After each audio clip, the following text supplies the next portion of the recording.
아까 말씀하신 첫 번째 어떤 역량들이 굉장히 좀 중요한 판단이 될 것이다라는 이야기를 주셨는데, 그러니까 지금 첫 번째 부분과 관련해서는 아까 잠깐 의원들 이름을 말씀을 하진 않으셨지만 당장 떠오르는 것이 이제 김병기 의원 그리고 강선우 의원인 것 같습니다. 강선우 의원 같은 경우에는 이제 탈당을 해서 무소속이 되긴 했지만 김병기 의원 같은 경우에는 당내 이제 소속으로서 계속해서 어떤 논란의 중심에 계신 것 같은데요. 심지어는 이제 뭐 수사무마 청탁 의혹까지도 보도가 됐던데요. 이건 좀 어떻게 보십니까? 우선 김병기 원내대표가 지난 5월부터 12월 말까지 한 7개월 가량 이재명 정부의 초기에 필요한 주요 인사 청문회 또는 첫해 예산 그리고 주요 법안 이런 걸 이제 주도적으로 처리한 것에 대해서는 저는 평가를 합니다. 예. 다만 본인 개인의 문제로 인해서 이렇게 당에 큰 부담을 주고 있고 그로 인해서 자기가 정책 책임을 지고 이제 사퇴를 한 거 아니겠어요? 본인이 이제 이것은 어떤 식으로건 당에 그 부담을 덜어주기 위해서 더 벽방으로 어떤 결단이라도 또 어떤 노력이라도 해야 되는 상황 아니겠습니까? 예. 이 알다시피 지난 12월 25일인가요? 우리 정청래 대표가 이제 우리 당 그 윤리심판원에 그랬죠. 예 이거 관련된 이 요구를 해놓은 상태이기 때문에 제가 늘 하는 얘기가 있습니다. 당이 어떤 문제를 모든 걸 다 예견할 수 없습니다. 특히 개별 그 소속 정치인들이 어떤 문제를 안고 있는지 사전에 간파하기는 어렵지 않습니까? 그렇죠. 문제는 문제가 제기됐을 때, 예. 문제가 확인되고 불거졌을 때 그 당이 어떻게 대응하느냐가 매우 중요합니다. 그럼요.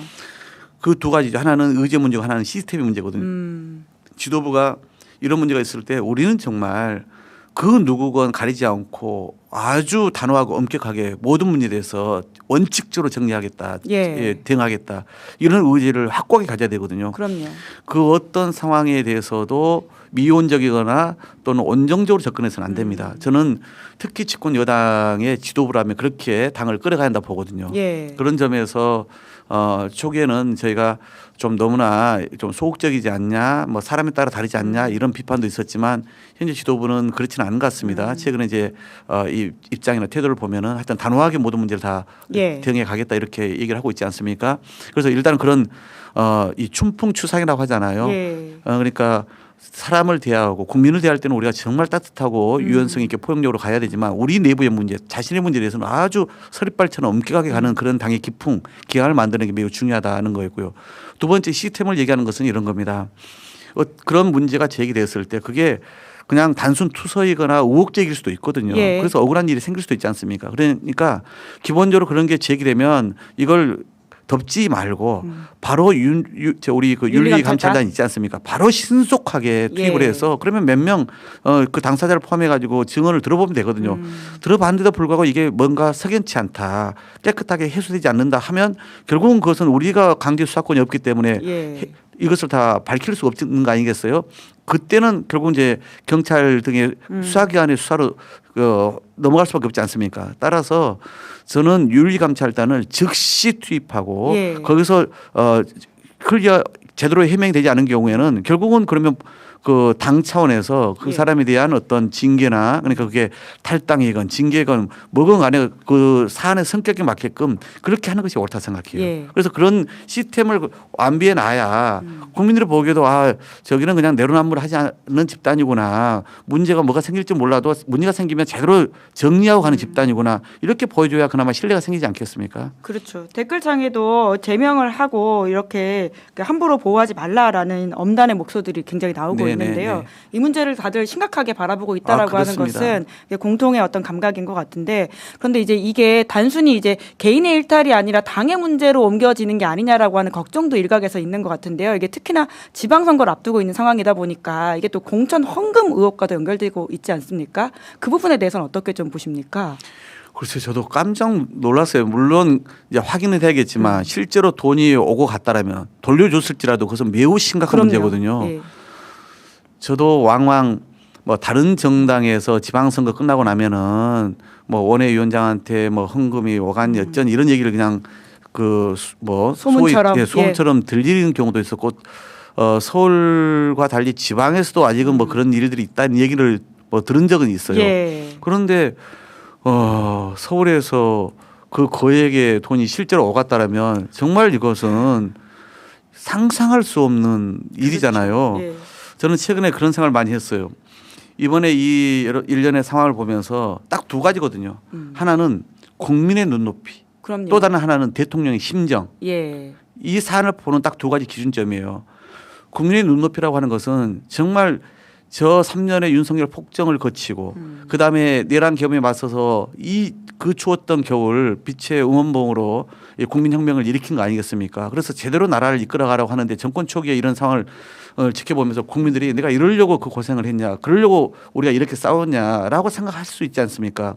그러니까 아까 제가 말씀드린 것처럼 집권 여당의 도덕적 권위는 훨씬 더 높아야 된다. 그래야 우리가 뭘 주장하는 또 추진하는 정책의 정당성이 생기는 거거든요. 그렇죠.